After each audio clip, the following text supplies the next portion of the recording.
Recording. Correct. If I still sound okay and cool. Yep. Okay, very good. Are we doing Audacity now? Yeah, we'll count into Audacity. All right. You guys ready? Yeah. Yes. All right. Hit record in 3, 2, 1. Record. Recording. All right, my Audacity is going. Looks like Dan, you've got this recording going, and then when it's over, I think in the chat. Normally, when our calls end, have you guys ever checked to see does it show you the recording? You could download it if you wanted to. I think so. Yeah. Okay. Yeah. So I should be able to record it from there, but it's also a good opportunity for me to show one or both. Give you access to YouTube. What? It did it again for a second. Oh, my voice. Well, as long as you can understand generally what I'm saying, we're fine. Since we're recording separate audio, I'll put the audio pieces together. So yeah. Although, if you're watching this on YouTube, you may or may not get some blips in quality. I don't know what's going on. For some reason, my audio and I think it's my overall connection keeps going in and out. Okay, so here's the issue. You've got a lot of kids and they're all awake and you want to keep them quiet. You let them all play video games for a little while to keep them occupied. The problem with that is they're all playing online. So I think our bandwidth is just being completely sapped by. There's probably 1, 2, 3. There's probably 4 devices actively streaming gaming or TV shows at the moment. That'll do it, Tim. So that's probably what's happening. And usually I'm recording later at night when everyone's in bed, or at least heading to bed. So I have all the bandwidth at my disposal. Also, you're one of these stubborn fellas who's like, I don't want to hardwire my stuff. No, dude, I would love to hardwire. Do you know how hard it would be to get an Ethernet cable run from? Let's see, it's probably about 50 feet away and on a different floor. Maybe not, maybe 30 feet away on a different floor. Just figure it out. Start it's drilling holes. $1,000. Just start punching holes through walls, Tim, and run the wire through. It's fine. Not gonna do it. Although I have heard of, they have those little boosters where I could get it plugged into my wall up here apparently, and it can help boost the signal. I don't know if those actually work well or not, though. I mean, I think the bottom line, kind of like with an, a wireless router or modem or whatever you want to call it. Going through walls and everything, it's still going to impede the connection a bit. So I think it's more or less the same thing. Yeah. But, I mean, when we played yesterday, and I played Sea of Thieves with Kyle and Jeff the other day, I have no connection issues. I mean, playing a game on really high settings and talking with them without any issue. So it's just interesting that Skype seems to have trouble. Maybe it's a Skype thing. I don't know. We're gonna sue Skype. That's what I don't know, man. It could be because it's also trying to download your guys' information and upload mine to you. Maybe maybe Skype is more taxing. So who knows? I think we need to open a Patreon and people can just pay for our stuff. Is what needs to be done. All right, that sounds good. That sounds good. You know what's interesting though is we are clearly amateurs at this, right? We're not doing this professionally at all, and yet I've heard a lot of professional podcasts, even from big companies like IGN, that make millions. Even just off of their shows, and their quality is oftentimes quite poor. And so it makes me feel a little bit better, at least, that I would say ours is on par or better than some of the shows I've heard over there. There's one of my favorite shows of theirs, Game Scoop, has been horribly, I think, impacted by doing remote podcasts because they interrupt each other at awkward times. It seems like there's no good rhythm to the conversation anymore. Interesting. Because none of them are used to it, and so you get a lot of people cutting each other off, and then they all stop and go, okay, no, you go ahead. There's so much of that, and I'm like, you guys are supposed to be professionals. Well, why does this suck so bad? Well, they're not used to it. If you're sitting in a room, it's a little different. You can, immediately see somebody's mouth about to open and start saying a thing, whereas the connection could be off by a second, and I don't know. So so what I'm saying is, you guys need to both move to Colorado, and we can meet in person to do these things. That's what I'm saying. I don't like the cold, Tim. So that's whatever. You live in New England. It's way warmer here. Yeah, I know. I hate it here. I don't know why my parents moved here back in the day. I would have preferred Hawaii or something. It's way more pleasant than you would expect. I'm not in the mountains. I'm right beside the mountains. It's great. It's fantastic. I mean, it must look nice, but it's still cold. It is. Right now it is 33, but the next few days it's going to be in the mid-50s, which is nice. There you go. All right. Well, what a weird intro. Let's get into episode 52 of the Current Gen podcast. Thank you for your patience, those of you who watch on YouTube and those of you who listen. I do appreciate it. My name's Tim, here with Dan and Derek, and we just spent the last 25 minutes trying to figure out some tech issues. Yeah, so just right past the pleasantries, Tim. We don't have time for this. Time is money. Money is power. Power is pizza. Pizza is knowledge. So let's go. Oh man, so wise, so much wisdom. Hey, Derek, remember we used to wrap up some shows with wise words from Derek? Remember Yeah, I basically just called people idiots. that? Yeah, we might have you come up with another wise words outro. So be thinking of something as we talk here. I'll Dig do deep. a rant on being passive aggressive. Yes. Okay. Yeah. Get ready to do that. I do want to hear about that. One thing that we didn't do in our Game of the Year debates, we kind of planned on closing with it, but ran out of time. And we also didn't do it last week because I just flat out forgot. We had other stuff to talk about too. And that is to talk about games we're most excited about for 2021. So, and it could just be off the top of your head. I mean, that's fine if it changes over time. But what are some of the games that you know of that are still yet to come out for the next 10 months? We're 2 months in to 2021. For what we are aware of for the next 10 months, what are you most hyped about? What's your most anticipated? Dan, I'll start with you because since you helped me remember to do this in the first place, I imagine you might have one or two that you were thinking of that you wanted to talk about. Yeah, I jotted down 5 actually. Well, All right, let's hear 'em. typed down 5 because who writes things with pens Did anymore? you rank them in terms of most excited, or they're just 5 that you're excited about? Yeah, I'd say most excited. So the first one, technically, we don't actually know, but you know what? I believe in my heart truly that it is coming out this year. Okay. I truly believe it in my heart, and I think that's Final Fantasy 16. You really think it's coming out this year? Yeah, They I said think it is. 2021, All right. didn't they? So here's the reason, and I could be wrong because obviously this whole stupid pandemic threw everything through a loop last year, and it's still kind of like trailing into this year, of course.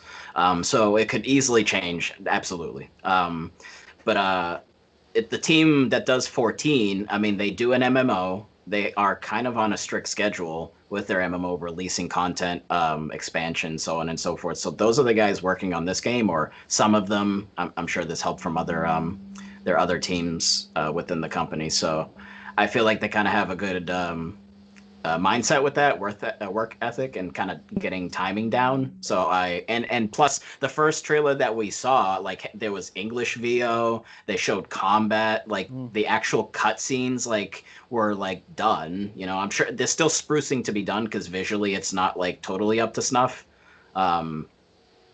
But I think that a lot of the game is done. I think actually at some point they even threw out a percentage of like how much work they've done. So and it was a fairly high number.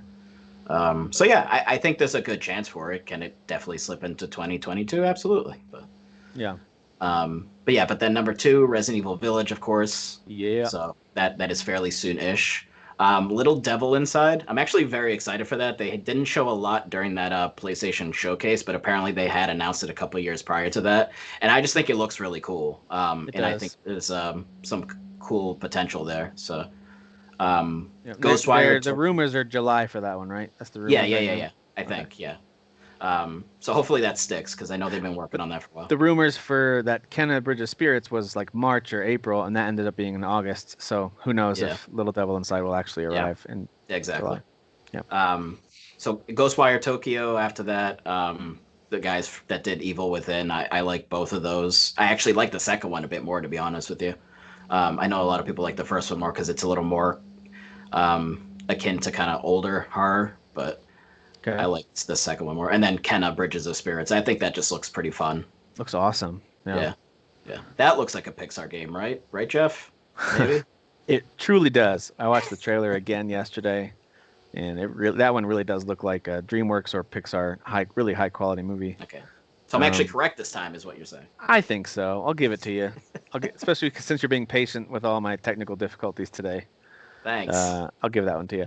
It's interesting. I share at least one of those. So Kenna's on my list. It's a little lower on the list because it's a new IP. I don't know what to expect. It could end up being pretty mediocre. It's hard to say. But visually and conceptually, I'm in. I think it's going to be a $40 game, so it's not.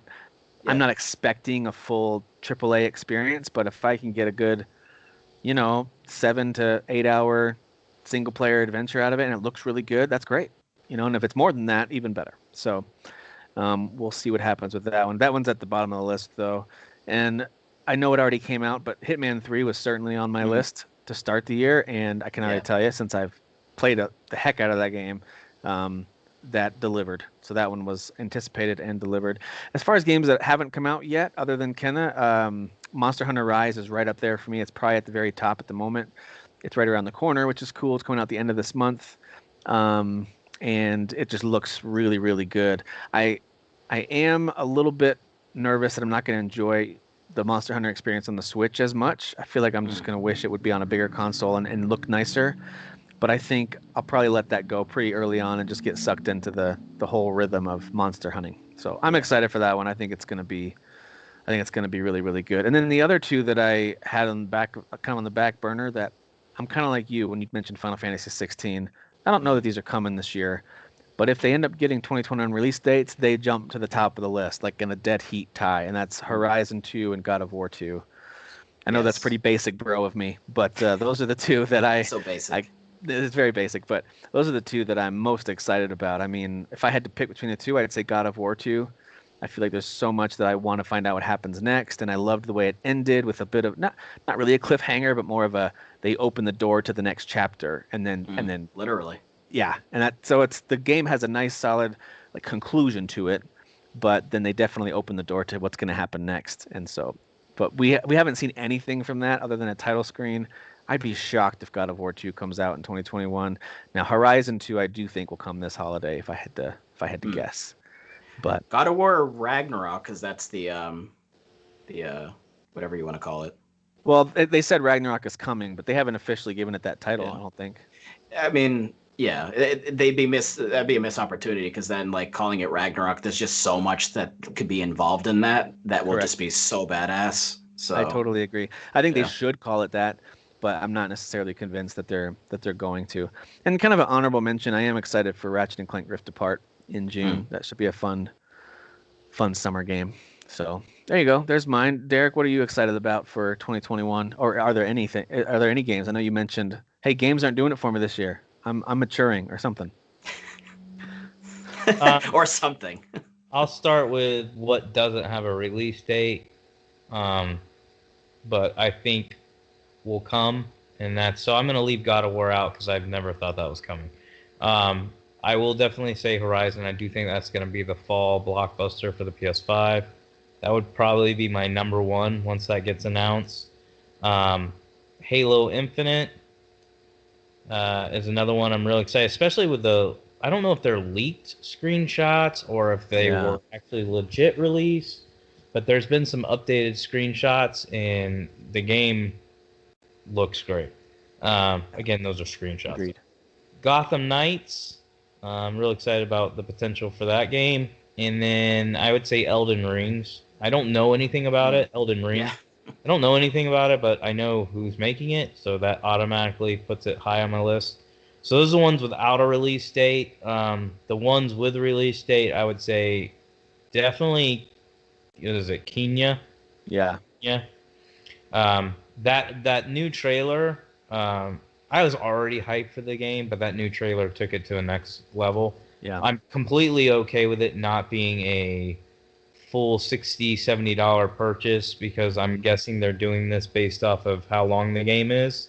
So like Tim said, if it's 6 to 8 hours, if it's like an Ori experience, I'm 100% on board. And it looks gorgeous too. Like that game looks really good. I didn't know it was 40 until I just checked the PlayStation Store like yesterday. I was just scrolling through. I was like, oh, this is 40? Like, that's cool. And even though this is a re-release, I've been PC gaming for a few years, and these are 3 games that I immediately bought on my PC because I wanted 4K graphics, and unfortunately I discovered that you can't play it with a controller on PC. You're stuck with mouse and keyboard unless you do stupid crap to rig your PC to be able to play with a controller, which I don't do. And that is the Mass Effect Legendary Edition.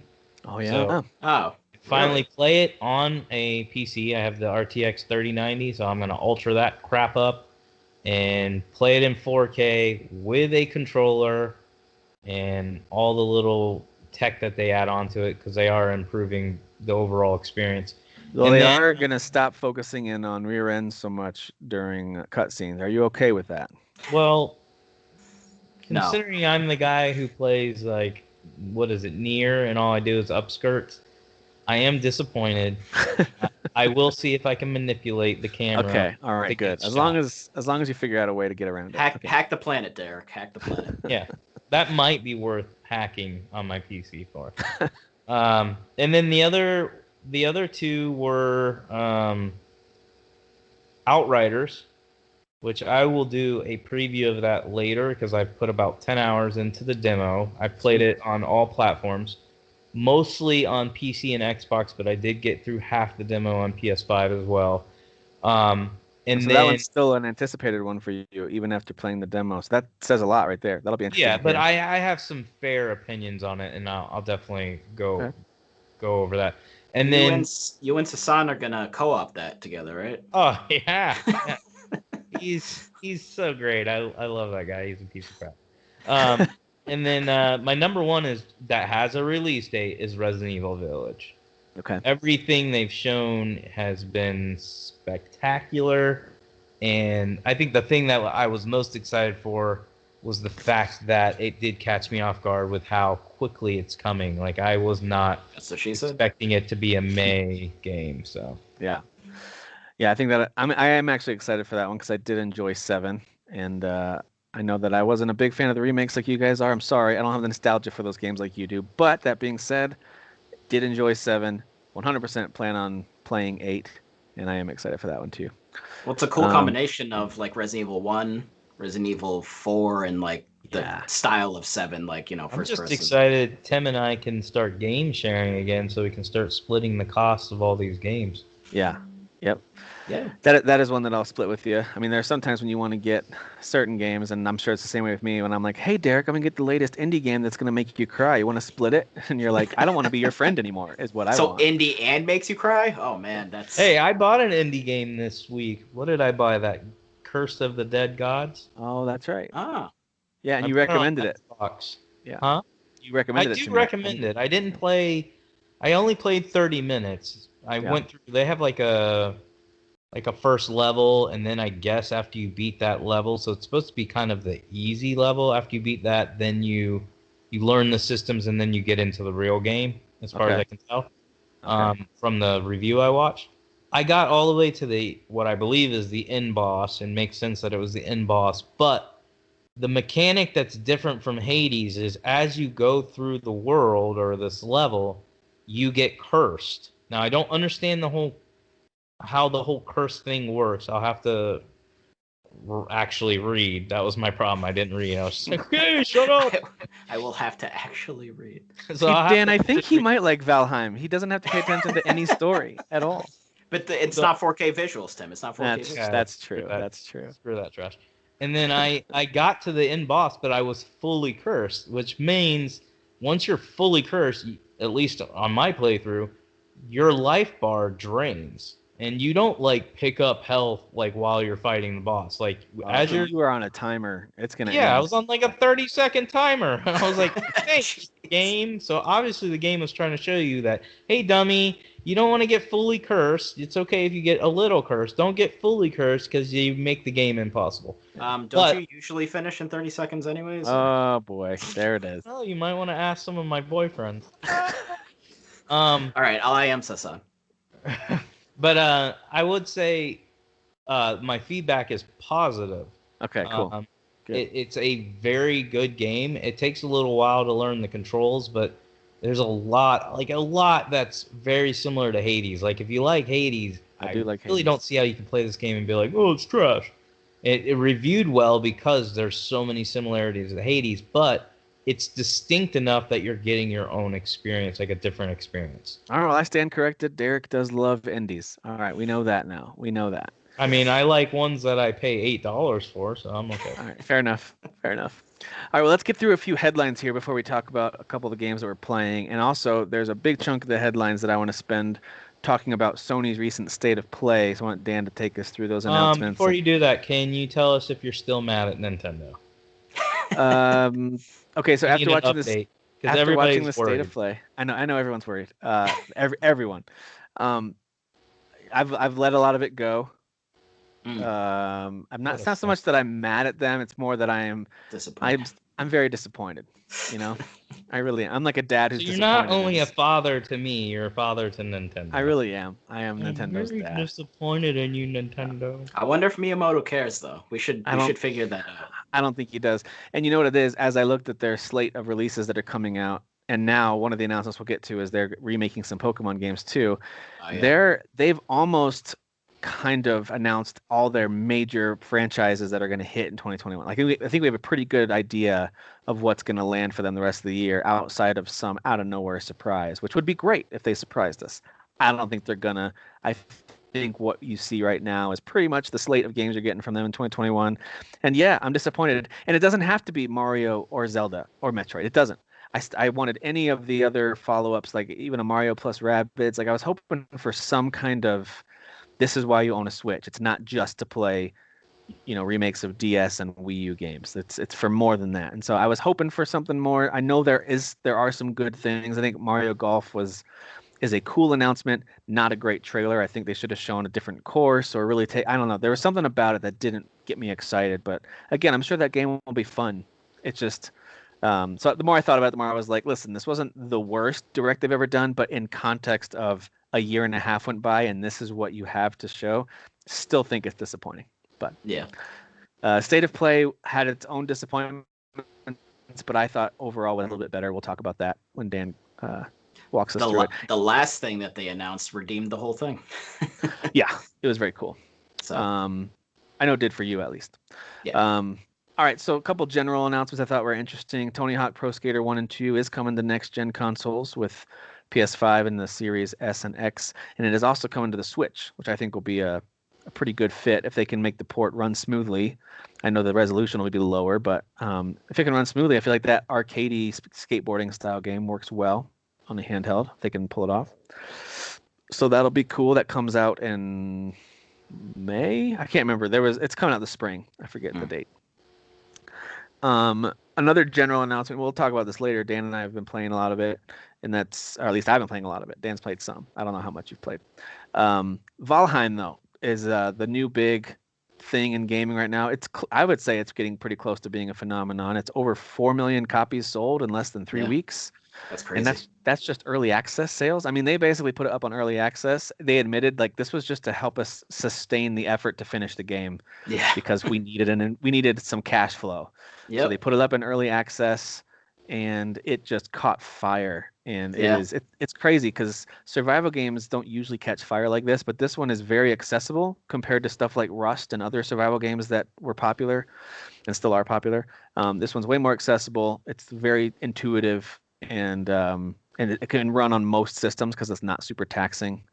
So and it's crazy. 4 million is nuts. And I looked it up, and I don't know how accurate this is. So Wikipedia has this. Sorry if this is inaccurate, but I was just looking at all-time best-selling PC games to get an idea of where does 4 million land it. And if this list was correct, this is around 35th all-time best-selling PC game. If this list is correct, and it's already halfway to where games like Rust, which have been out for like 7 or 8 years, it's already halfway to sales. Minecraft, It won't come close to Minecraft but I'm saying that's it's that kind of style of game, and it's sold a lot. So if it keeps going for as long as Minecraft, then Yep. So good for them for that success. I mean, that's kind of lucky too. Like you can't really make something go viral and catch fire like that. So it's lightning in a bottle. That it just happened to happen, and good for them. Yep. So yeah. What's funny is it was topping the sales charts on Steam throughout their entire Lunar New Year sale, and it wasn't even on sale. So usually it's one of their big discounts that's at the top of the charts during sales, and this one was above all those at the full price of, I think it's $20 to get the game. So anyway, we'll talk more about Valheim shortly. Games with gold for March are going to be Warface Breakout, VALA, Vicious Attack Llama Apocalypse, Metal Slug 3, and Port Royale 3. I mean, are they even trying anymore with these games with gold? I mean, come on, Vicious Attacking Llamas, Tim? That sounds goaty to me. Dude, when you match those March games up to the PlayStation Plus games for March, it's hilarious. Yeah. It was a bad effort this month, I think. But there you go. Those are your games with gold games. We talked about Skyward Sword last time, and I'm not my expectations for enjoying this game are quite low. So if I end up loving Skyward Sword when it comes out in July, awesome. I'll be very excited if it delivers and I enjoy it. I'm not expecting to though. I'm not expecting to like the fighting controls because I don't want to do motion controls, and I don't think controlling the sword with your right stick is going to be fun. That's just my take on it based on what I've seen of it, but we'll see. But doesn't really matter what I think, or if Tim's mad at Nintendo like an angry dad. That doesn't matter because right after it being announced, it was Amazon's top-selling Switch game, and I think it still is at the moment. And that says a lot because Switch games sell like crazy on Amazon. So people are buying it, and they're spending $60. If anybody's first Zelda game was Breath of the Wild, like maybe some younger kids, they're just probably seeing Zelda and they're like, "Mom, Dad, Zelda, I love Breath of the Wild." So they're gonna be like shocked. That'll be a disappointment for everybody. Yeah. A couple of the Nintendo things, and this is another reason why I'm kind of disappointed in their direct. They had other major franchises they could announce stuff about. Like they could have put this Pokemon Legends Arceus announcement in the Nintendo Direct. And I understand you might say, well, they didn't because it's big enough to stand on its own. Fair enough. But if they had added that into the Direct, that is a huge franchise announcement exclusive for Switch. It's an open world RPG approach to Pokemon that everyone who's a Pokemon fan has been wanting for a long time. I don't know. I'm a little confused as to why they did this outside of the fact that Pokemon is a big enough brand that it doesn't need Direct. Well, it's definitely that, and then also it's the 25th year anniversary. So I think it's a little bit of that also. But Nintendo Direct has gotten their own Directs for a while now. So I think that makes complete sense, to be honest with you. Yeah. I think they could have really won over some folks who thought the Direct was a little lackluster by adding something like this. Here's a brand new take on a beloved franchise, but whatever. It's still coming. And can I just mention that the Pokemon Direct was 20 minutes. Mm-hmm. The first 5 minutes and X amount of seconds was just them doing that stupid showing the history of Pokemon and doing hashtag anime, hashtag this, hashtag for 5 minutes. Yeah. 1/4 of the whole freaking thing was just, it's dude, cut that in half. What are you doing? I get it's a celebration, but that wasn't even a good way of doing it. And it was cutting so fast, it was actually disorienting for a moment. I totally agree. That's why I don't think it needed its own little presentation, because I didn't think the presentation was all that great, and really only had 2 announcements, significant ones, but only 2 real announcements of consequence. One was this new game, Pokemon Legends Arceus, coming out early next year. It's a very new take on the Pokemon franchise. And then the other one is the remakes of Diamond and Pearl, called Brilliant Diamond and Shining Pearl, coming out later this year. Probably holiday games, I'm guessing, for the Switch, which makes sense. Right. Those games sell like gangbusters around holiday season. So to me, those make sense. And since there's only 2 announcements, that's again why I think they would have made sense in the main Direct. They didn't need their own thing. But again, like you said, they wanted to do a special anniversary thing for Pokemon. That's their call. So. All right, that's all the Nintendo stuff. We'll jump over to Sony, and I do want to mention a couple things I thought were interesting from this interview. I forget who the interview was we've been with, but there was an interview that came out last week with a Sony exec, and he revealed a couple things. One of them was the next gen VR is coming out to PS5. Definitely not this year. That's all they said, but it's going to be their next-gen VR experience. It's going to have better field of view, higher resolution. They already have planned a single-cord connection, so you don't have all the connections you had before. And they're also developing a brand-new controller just for VR, which is kind of interesting. So curious for you two guys, you going to either jump in for the first time or jump back into VR with this, or has that ship sailed for you? I mean, Derek, you at least had the first one. I didn't end up buying it at all, so... Oh, I had the first one and I barely used it, and then I obviously have the Oculus. What is it? The Quest. Quest? Yeah. Yeah. I mean, VR is cool for 2 seconds. They would have to show me a game that blows me away. I've said this before when we've talked about VR. I want VR to use controller experiences. So if they're releasing a new controller that you can actually play a VR game sitting down, using the controller with the headset on, where your head and movement is the camera, but you're controlling it like you normally control a game, that's when I'm on board. When they can create an RPG or a shooter or something that feels like I'm playing a normal game. It's just now I have a VR headset on it. Then I'll be on board. But if it's going to be these little lame experiences like they've been doing, even the one I got on Quest, that RPG one I liked, and I did like it. It was like a full-on RPG. I forgot the name now. Kind of like Elder Scrolls almost, right? Yeah, but it was still kind of a pain because it still had some gimmicky, like, here, you got to move your arms this way to pull the sword out and all this stuff. It was still gimmicky like that. Yeah. You can have that in the game, but also give people like me the option of going, no, he doesn't want the gimmicky crap. He just wants to use a controller but be in the experience. Yeah, I gotcha. I think with like VR, like because what we're seeing is modern looking, obviously like the actual fidelity isn't like 4K, for example, like it's not sharp. But it's like 3D models, so on and so forth. But the technology is almost like going back to like Atari. Like it's the beginning, you know, it's the birth of VR gaming, so to speak. So like that tech stuff isn't quite there yet. It's trying to catch up to the visuals, which the visuals are trying to look like games of today. But, you know, so I think that's kind of what the issue is, you know, and it's going to take a while for it to be something where you can look in a direction and it, you know, you don't have to use a stick like you're saying to like move the camera around and pick like a spot to like teleport to, you know, so. Yeah. I agree with you. I just still also think, yes, it's the tech, but I also think it was the whole, I think they were trying to be gimmicky. I think they were trying to create a different experience. Yeah. And I'm not going to say it backfired. There's a lot of people that like it. Like, what was that big game, the Half-Life one? Half-Life That Alyx. plays like a VR game, and people absolutely love it. They rant and rave over how great the overall experience is, and it plays like a VR game. But for me personally, I want it to play like regular games, but you're in the experience VR. PSVR delivered on a couple of games like that early on with Moss and Astrobot, the Rescue Mission, and those were really solid platforming action adventure games. They did a really good job with those. Those were quite good, but they weren't. It wasn't necessarily I have to have VR to experience this. They included some cool VR stuff in those games. But you didn't. I mean, as we saw with Astrobot's Playroom with PS5, they're more than capable of creating a great Astrobot game that has nothing to do with VR. So, it didn't really need it. So I think that's kind of your point too. Is it was just a little gimmicky. It's like here's another way to play it. It's like okay, but I didn't really need to play it this way. So anyway.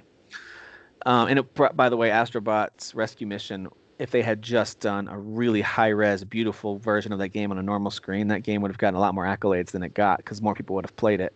It's a really charming, awesome little platforming game that most people missed because it was only on VR. So Anyway, Gran Turismo 7 isn't expected till next year, but that's no surprise. I don't think anyone expected it to come out anytime soon. Yeah. Ratchet and Clank 2016 version is going to be free this whole month of March. So go grab that if you haven't yet. If you have a PS5, you get it for free anyway with their PS Plus. If you have a PlayStation Plus subscription, that's one of the games you can get for free, I think. But anyway, everyone who owns a PS4 or PS5. Actually, this Ratchet, it has nothing to do with PS Plus.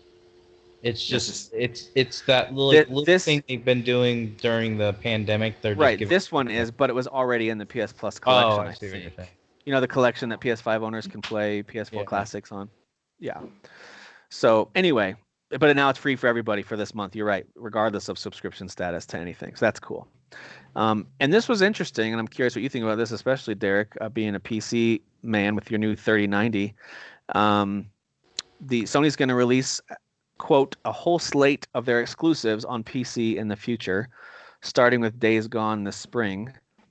What do you take that statement to mean? A whole slate of our previously totally exclusive games coming to PC. I think they were testing the waters with Horizon Zero Dawn, and even I think you could throw Death Stranding in there too, like on how well they can port these over and how much money they make off of them. Yeah, and I think they've done quite well. They did a great job porting Death Stranding. Tim got to play it as well a little bit. It's gorgeous. Games looks amazing, runs amazing. I think I made a post in the group. I never talked about it on the show. I'll just say it real quick. With my RTX 3090, it doesn't even need DLSS. It runs that game at 120 frames per second without DLSS. Dang. With DLSS, it goes up to like 150, 160 or something like that. Jeez. What's Which the is point at that absolutely point? Does that almost look like it's like you're fast forwarding something? Like how does Yeah. For It's real. just, it's got an unreal. I know people. I talk to, I have private chats where like anything above 60, I don't see the difference, and I respect people's opinion. But it's kind of the same thing with console gamers when PC Master Race like me would come in and be like, I play at 60 frames per second. You play at 30. I'm not making this up. Every one of them were like, 30 frames per second is fine. 30 frames per second is good. I like it. I can't play at 60. Now that these new consoles are at 60, I have seen so many posts where like, I can't go back to 30 frames per second. I mean, this is why I mock console gamers, because they have such a stick up their ass about PC Master Race. They don't realize they regurgitate everything PC Master Race has said. They just do it 5 years later. You're late to the game. You're old news. You're stupid. My point, Dude, it's the reason I same went thing on with my little rant 1080p going to 4K. They said the same thing. Like, I can't Yeah. even notice the difference. Like, I mean, 1080p looks fine. I I straight had up a guy said, tell me that on PC 1440p and 4K are the same. 4K is a lie. I'm like, you're so dumb. I Shut straight up said when we were talking about the first PS5 games, I was like, yeah, Derek's been right this whole time. Like 60 frames is awesome. Like Yeah. It's absolutely amazing. But I will say this: the jump from 30 to 60 definitely major. Yes. But I am playing consistently. What's the game I'm playing? Oh, Outriders. I've played that on PC. I'm over everything maxed out. I'm over 100 frames per second in the game. I can see the difference from over 100 to 60. Yeah. Is it a huge change? No, but you can see it with the way the camera moves. I'll give you an example. If you've played any Assassin's Creed game, when you get on top of a perch or whatever and you do that synchronizing section, if you're playing on a normal console that's under 60 frames per second, the synchronizing skips. If you watch it, it skips. It cannot run the data, process the data without skipping. When I used to play Assassin's Creed games, I thought that was intentionally done because they were like trying to like slow down and make it like it's fragmenting while it's synchronizing. Do you get what I'm saying? Yeah. I played Valhalla. It does not skip at all. It does a smooth circle, and you see everything. That's the difference. You see all the smoothness. So, Well, Derek, I can confirm that too, because I'm pretty sure the Xbox One X plays Sea of Thieves at 60 frames per second. Like everything I've read says that. I don't get a counter on my console to look, but it runs pretty smoothly. I run it on my PC, and it oftentimes goes above 100. It can fluctuate depending on what I'm doing. It goes as low as 70, but it goes over 100, and I'm noticing a difference. The smoothness of just the way it feels, the way the ships move, the way the water moves, the way, like you said, as you spin to look at the horizon. It's not like it's stuttery and bad on the Xbox One X at all. It's not. It still looks really nice. But once you play it at the higher frames per second and then you go back and play the lower, that's when you notice it. That's when it really jumps out at you. That's why PC Master Race exists, and that's what I've tried to explain to people, and they don't get it. Is once you see something or experience something, you cannot unsee it. You cannot unexperience it. And if you've never seen it or experienced it, you just assume these people are like making it up or exaggerating, or you don't need it. But then once you experience, you're like, I can't go back. Well, yeah. We've been saying that for 5 years. So you have to see it. It's not something you just hear somebody say and you're like, oh yeah, you're right. Yes, but I'm talking to the attitude. A lot of it's they assume it's an attitude. I say anything. I went on a post and Unlocked. It was talking about the Metro Exodus update for Series X. It sounds very impressive on paper. They're like, we're going to run it at 4K, 60 frames per second, ray tracing. The only thing I said, I wasn't arrogant. I just said, this has to be somewhat false advertising because there's no way they're doing all these things on Xbox Series X. My PC, my high-end PC can't do all those things. Now my RTX 3090 can, but my 2070, which was a nice graphics card, it was not doing that. Even with DLSS, it was barely getting above 30 frames per second at native 4K with ray tracing activated at all. That game is super intense. Agreed. But I got people jumping in like without context. Yeah, you're showing your PC Master Race. I'm like, no, I'm just saying that this is false advertising. Like they're trying to make you believe they're doing all these things. I guarantee they're only doing like maybe one of those things at one time. Like they can't do all of them. Also, your response to those comments should just start being like, yeah, no, you're right. I am showing that. It's true. You are correct. All right, so there's a Twisted Metal TV show in development. So you guys thought Twisted Metal was dead. It's not. They're making a TV show. It's not. We'll see. It might be dead as a video game, and we'll see about the TV I mean, show. you guys have no idea how bad I want the Twisted Metal franchise to come back. Like, I'm glad maybe they got a TV show will help. Maybe. But I want a game. But you know who's helping to make it happen is Will Arnett. He's executive producing it, and he's rumored to potentially do a voice, maybe of Sweet Tooth. They're not sure. But if you've heard Will Arnett's work, you know he's got a pretty awesome range of stuff he can do vocally. So if he does the voice, I have full confidence he would do a good job. I mean, he does Batman, and he does lots of other stuff. If you look at his IMDb page, he's done a ton of different characters, and he can be funny, but he can also be serious. So it should be interesting. What's interesting to me is that it's being produced and written by a combination of Cobra Kai, Deadpool, and Zombieland producers and writers. So interesting combination of folks who I think are the right folks. You got Cobra Kai, who can bring that kind of fun, and we know something cheesy and nostalgic, but we can make it still fun now. It doesn't have to be painfully cheesy. It can be like a good throwback while being cool and new. And then Deadpool and Zombieland, they know how to take something that's ultra violent and kind of crazy and make it really fun. So that's my hope, is that they can deliver. But if Jaffe's gonna have any say in it. Article that I was reading didn't say anything about him, so who knows? Probably not. I'm a big Jaffe fan. I think he's crazy and stupid, but I just love that guy. He's created some of my favorite games of all time. So I really wish he would come back. Last of Us TV show and an Uncharted movie. I mean, Sony's getting all kinds of big screen and small screen versions of their video games arriving in the near future. Well, I never answered your question. I went on my rant. I'm sorry. Am I excited about Sony bringing it over, and what does it mean? Yes, I'm very excited. I was just trying to say they're testing the waters. They did a good job. For PC games, Yeah, Death Stranding. They did a terrible job with Horizon Zero Dawn. I still have issues. Well, let me ask you this. Even with my RTX 3090, the game actually, I'm not exaggerating, looks different with my RTX 3090. I put everything on Ultra, put it on, I was like, my God, this looks amazing, but it stutters. Like, I'm running through any part of the level, and it stutters. I'm like, how? I have an RTX 3090, and I've uninstalled and installed this game. How is this game stuttering? To me, it's just optimized poorly. Are you using a controller? What else to do? Using a controller? Yeah. And is it connected via Bluetooth? No, I hard connect. Okay, then I don't know. That's been an issue for me, is if I do Bluetooth connection. I will check. Some games can't handle it. I was wired at first. I have to go back and I'll wire and check. Yeah. If on the 3090 I did at that point, because I have switched now to wireless. Yeah. I don't remember if I did it. It might not do anything. When I was playing on my 2070, I was plugged in. Yeah. That happened to me with Valhalla, where I was getting, it looked great. I could tell the frames per second were high, but then it kept dipping every like 30 seconds. Frames per second would dip down to like 10. I was like, what is going on? Yeah. So as soon as I just plugged in the wired controller, boom, smoothed right out. But anyway. I'll try. It's still dumb that I would have to do that, and I'm not having to do it with any other game. I know. I will buy, just so y'all know, I love Days Gone. I beat it twice on the PS4. Yeah. I will be buying it. I know it looks great on the PS5, it does, but again, with my high-end graphics card, I want everything above 100 frames per second if I can get it. So I will buy Days Gone. What do you think is the next game? What's the next PC game Sony brings over? Gotta be God of War, I think they'll do God of War. Yeah.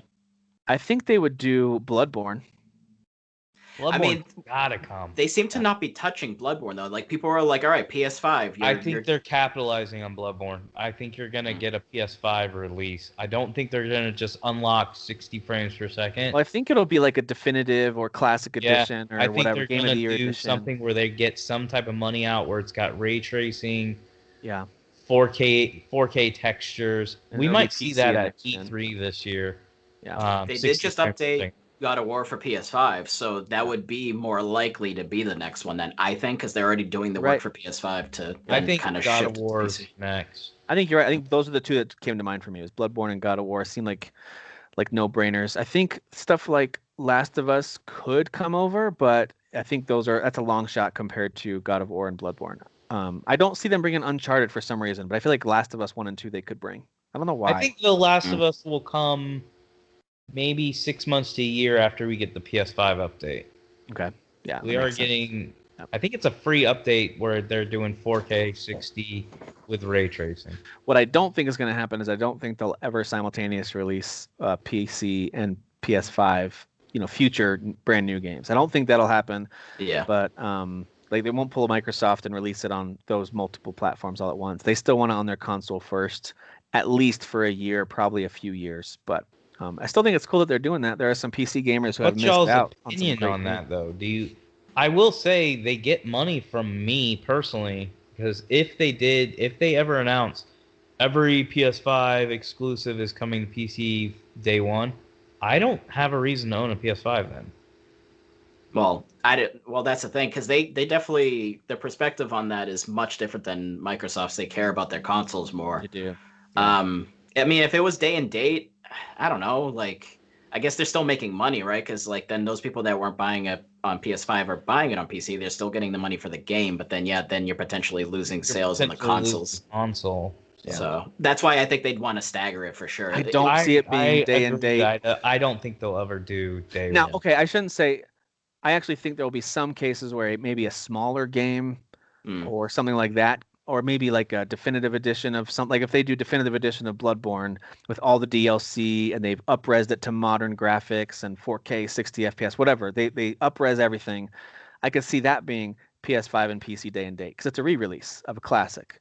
I don't see them doing that with God of War 2 or Ragnarok, whatever it's going to be called. So we'll see. It's still cool to know that there's potential of Sony exclusives coming to PC, because then PC gamers get a chance to play them. And honestly, Derek, for being honest, you and I are going to buy them on both consoles. That's just how we do it. At some point, one of us will buy it on both. Well, that's why I was saying, and I'm not saying everybody's like me because I'm rare, I'm unique, but I would say yes, you are definitely getting more money out of people like me who will buy it on PS5 day one, and I will 100% buy most of them, not all of them. Like Death Stranding, I didn't buy right away. I waited until it was like $15-20, and then I was like, yeah, I want to see what this looks like. I've heard nothing but great things. Yeah. I'm not going to beat it on PC, but I want to own it on the best hardware, and I want to see what it looks like. And it was worth the money just to play it for a couple hours and be like, oh my gosh. Yeah, it's gorgeous. It's gorgeous. All right, well, Dan, we had a State of Play hit on February 25th, so this past week. We got some updates from Sony on a number of different things, a couple of announcements, but I'll let you walk us through it, and then we can all give our thoughts overall if we thought it was a good or bad showing. But go ahead. I mean, absolutely much better than the Nintendo Direct, for sure. Just absolutely, just superb, exceeded expectations. Not Sasan. Gaston, obviously, just real excited right out the gate, right? Just Crash Bandicoot 4, PS5 upgrade, just raging boner for Gaston, just right out the gate. So can we all agree that was a bit too much time given to that? Oh, though? Yeah. No, absolutely. Okay. Absolutely. Like, all you had to say was, like, yeah, these things are happening. Native 4K support, targeting 60 frames per second, improved audio, visuals, fast load times, etc. Like, and then do separate videos later that kind of detail all the improvements and additions. But that was a little much. I think that Sony acknowledges Gaston's love for Crash, so that was just for him. That was for Gaston. For him. Yeah, just for him. So very generous of Sony. Very, very nice. Just so then after that was Returnal. They showed some gameplay of Returnal and some cool story stuff, like some cutscenes, like her walking into a house that obviously shouldn't be there because she's on some planet that she crash landed on. So I kind of like the mystery there. I think this game does look really fun. I just don't know. It's a $70 game. I don't know if it's a $70 game. The combat looked more interesting than I had originally thought it was going to be. It looks a little more action and third-person shooter action game. Housemarque makes fun games. This is the first they've done of this type of game, right? Yeah, like a full-on like 3D shooter, because they do a lot of like what is it, like the top-down, like 2.5 perspective. So, but those are fun. Like Alien Nation's really fun. There's the zombie one, which I don't remember. Of course, Resogun. Yeah, Resogun. Yes, exactly. So they make fun games. So we'll see how well it reviews and whether that kind of warrants the $70 price tag. I expect this will be a high 60s, low 70s average score, and certain people will be like, "Who cares? I love this game," and other people will. Mm. That's why my guess is it's going to land. I don't think it's going to See, be amazing. I think it's going to be maybe high eights, and people Oh. still won't buy it because it's a $70 game. I don't know. If it gets reviewed that well, that'd be impressive. I'd be pretty surprised. But I think it's going to be fun enough where it will review very well in that aspect. all right. Just maybe the story isn't as interesting as Yeah. it would have turned out, but that comes out April 30th also this year. Mm-hmm. And then they showed Knockout City, which we were introduced to in the Nintendo Direct in a very sensible way. It made total sense, that trailer. Let's show a military dude and then a World of Warcraft orc and then some other characters, but then like it's a dodgeball game that doesn't have those characters, so that makes sense. Yeah, I'll be honest. I skipped ahead during this part of it because I watched the state of play a few hours after it aired, and I was able to scrub through. I was like skipping. Yeah, which is a shame. It looked, again, like I said last time, I think if it was like a PlayStation Plus game or if this game was like $15, it's like, oh, that could be fun for like a little bit, but like that trailer just annoyed the crap out of me during. Do we know that it's going to cost something? I assume to be a free to play Fortnite style. I don't know. I don't actually know. It's EA, so I'm gonna assume they're charging money. Okay. Well, I'll look it up while you go to the next thing. Yeah, I don't know. The next one after that was actually, as far as I know, a new game. I hadn't heard of it. It's called Sifu. So it's a martial arts game stuck in a time loop, maybe. It shows this character. He's in a room and he's kind of doing his like kind of moves, like he's getting like kind of prepared for what's about to happen, and then he's like in a hallway, just kind of fighting dudes, almost kind of like what's that movie that has like a really infamous hallway fight scene where there's like 30 dudes coming at him? I don't know if you guys watch martial arts. Old Boy. Was it Old Boy? Yeah, there was Old Boy, and also there's in the first season of Daredevil, there's a similar hallway fight scene. Yeah. I definitely got those vibes too, as the guys are coming at him with like hammers and stuff. Yeah. I got those same vibes. By the way, Knockout City is $20 on all platforms. Oh, there you go. That's EA for you. So. Yep. But yeah, it just looked cool. It looks like maybe it's like a sort of time loop thing, because as the trailer's going, the main character, the main protagonist, looks like he's aging, but he's like in that same room that's they show in the beginning. They beat you up so bad you age like 20 years between each death or something. Yes. Yeah, exactly. So a lot of time, weird time stuff. Same with Returnal. You die and then you come back and you do the same stuff again. So kind of like I thought that Sifu looked interesting, has a cool art style to it, and I have no idea if the actual. To me, it's all about that fighting feel. Like, will it feel good? Will the combat feel good? And it looks like it does. Yeah, it looks like it does. So we'll see. I think it looks cool. So that said 2021. No like definitive date. They showed some more of Solar Ash, which we had seen a little bit of during the PlayStation 5 presentation, the first one. They showed some gameplay, fluid skating-like movement throughout the environments, some climbing, some kind of grappling, combination of stuff. So it looks like 3D Hyper Light Drifter as far as the style, if anyone played Hyper Light Drifter. It's the same devs, isn't it? Yes. Yeah. That looks like it could be fun also. I agree. It does look good. But, I as far as the story, they didn't divulge too much about the story, so we'll see if story-wise it's interesting. That's, I think, just 2021, so no definitive date. Five Nights at Freddy's, Security Breach, dumb-looking spooky game. I don't know, kids love it apparently. Yeah, my oldest son thinks it's so cool and so fun. Dad, you got to try it. And has he explained why? Like, I don't know why kids specifically like this series. Like, he's convinced. Go ahead. I don't understand. Okay, yeah. My son's convinced that he can't tell me anything that'll ruin it. I just have to try it. And I'm like, I'm not gonna. So he's spoiler warning. He's trying to avoid spoilers. He's trying to, but I'm too old for this. Yeah, I don't know. I think like kind of that bunny looking character was kind of interesting looking, but that was about it. I was like, oh, that kind of cool style there. So that style of horror never really does it for me. Movies or game wise, I'm just kind of, it doesn't do, like making a circus creepy or a toy room or these stuffed animals come to life or Chucky. Like none of that stuff has ever done it for me.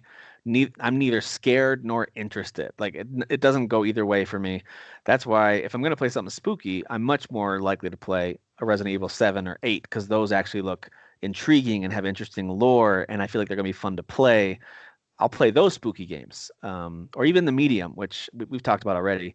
That one intrigued me enough to play all the way through because it was an interesting setting and interesting story. I'm not really into the whole let's turn, baby dolls into living demons that follow you around and try to stab you. Like, all right, I see what Well, you're doing. I'm just not interested. I'm not scared of it, and I'm not interested. maybe it's because Chucky was kind of like goofy back when it came out, but like Could be. I think you could take something. I think you could take this game because I said it looks like a dumb spooky game, like quotes. But I think if you took this game and you mixed it with like a Resident Evil or like a Dead Space, something that's like legit horror and like terrifying and like is fun to play, I think that could work for sure. I remember back in the day, I don't even remember why it was like on the TV. There's a movie or a series of movies where like these toys come to life and these people are at like this spooky hotel, and like this one scene, these two couples are like making out on the bed, and then like one of them looks under the bed, and one of the toys has like a drill for a head and just drills right through his face, so that when she reaches over to like pick him back up because she's not understanding why he's not coming back up, there's just the hole right through his face. I was like 7 maybe when I saw this song. I was like, so for like that stuck with me forever, like all these years. So if it was like a game like that, I think that would be terrifying. But otherwise, no, looks dumb. So agreed. Speaking of dumb, for the love of God, stop showing us Oddworld Soulstorm. Just stop. I disagree so hard. No, I'm not saying it looks bad. I know Oddworld is popular. I'm not saying it looks bad. It's just like they've shown this game like how many times? Yeah, we didn't get anything new. I'm with you there. Like it's like we get what the game is. Like we get it. So like it doesn't need to be shown 7, 8 times at all of these presentations. Like I don't. That's fair. Don't know. Listen, that's fair, but they had an amazing piece of news. Not only is it coming out soon, but it's going to be on PS Plus, which I'm pumped about. Yeah. Well, that's fine at this point, kind of saying that, but I think they've shown it those other times. If they kind of skipped a couple of times, then I've been like, oh, cool, But yeah, I think you had said the date, April 6th. Yeah. Yeah, and then it'll be on PS Plus for the month of April. So. Yes. So cool. And then Kenna, Bridge of Spirits. So we mentioned that a little bit. It looks very cool. Pixar vibes. Tim already agreed. Pixar level visuals. So that's August 24th, 2021. I like how my whining has given me the mantle of approver of Pixar comparisons. Well, Jeff is very adamant on telling me I'm wrong when I say it's Pixar level visuals. So okay, got it. Like, have you seen a modern Pixar movie? It's like, yes, I have. So this looks like it. This is right. Actually, this one looks like this is a compliment to it as well. Some of the recent DreamWorks stuff, like I think it was called Abominable about the Yeti or whatever, like really pretty animation. Oh, and there's another one that Netflix put out called To the Moon or From the Moon or something like that. Anyway, it reminds me of those in terms of its style, and it looks really great. Looks really great. Yeah, it does. I think hopefully that will be fun. They showed Deathloop again. I feel like we're in a Deathloop seeing this game multiple times. Okay, you can say the same thing about this as you did about Oddworld. It's like we've seen a lot of this. Yeah, and it does actually look fun. But like again, you don't need to show it this many times. We get it. And they still didn't give a date for that, did they?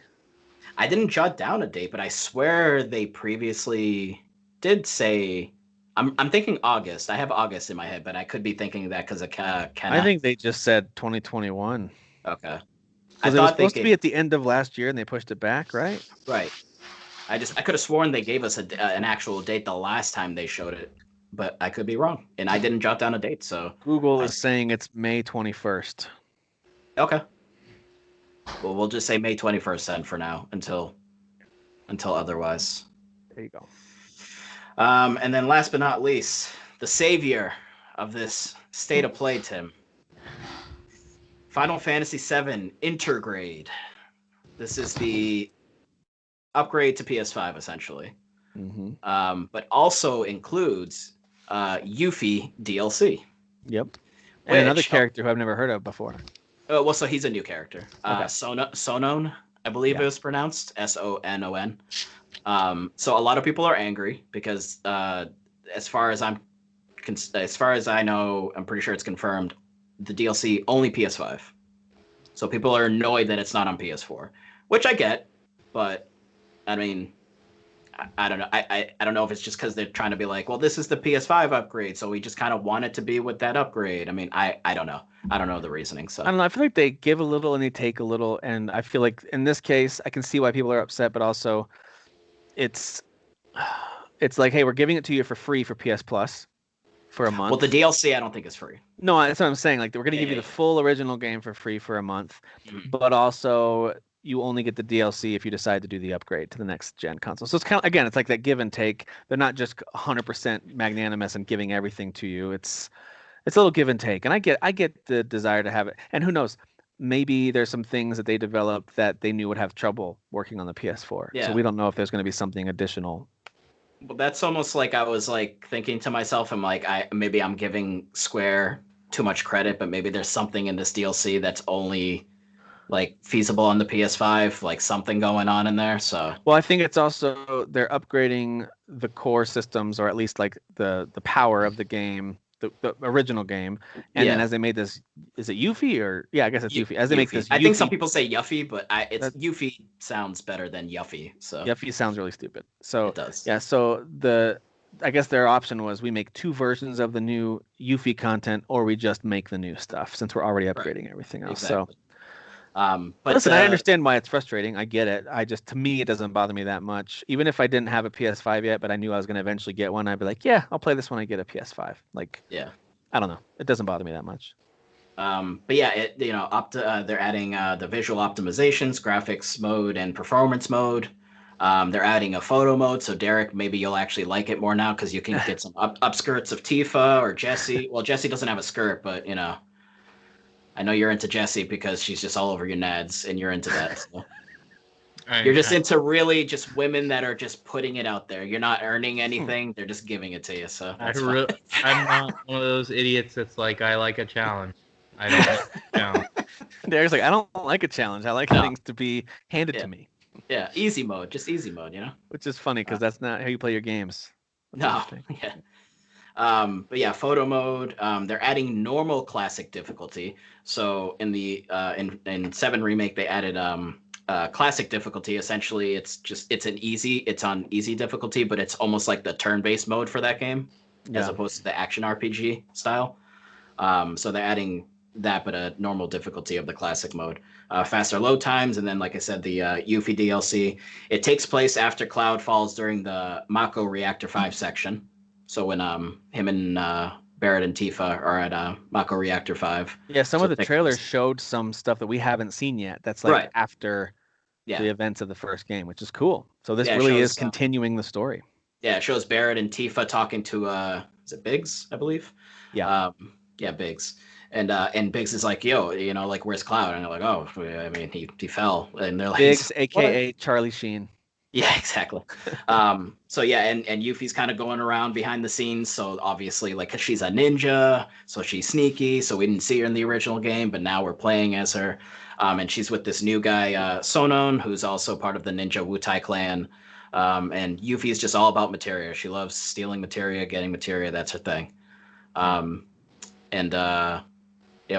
then there's definitely, so I didn't fully finish Dirge of Cerberus, but that's definitely one of the low points of the Final Fantasy VII compilation, which is all that 7 stuff they re-released. That was a PS2 game where it starred Vincent. And I did not finish that game, but there was a lot of weird stuff in that game that wasn't quite the vibes of the original 7. So a lot of people don't like that game too much.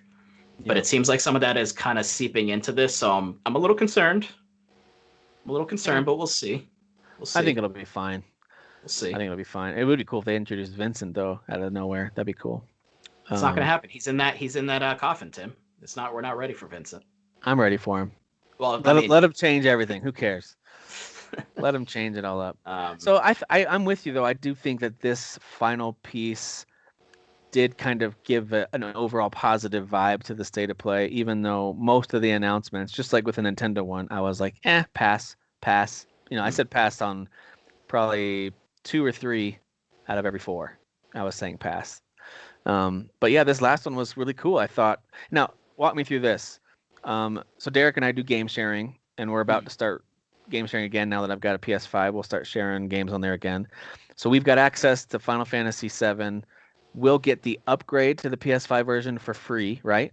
Yes. On that version. Will we get the Eufy content as well? Well, you're definitely gonna have to pay for the DLC.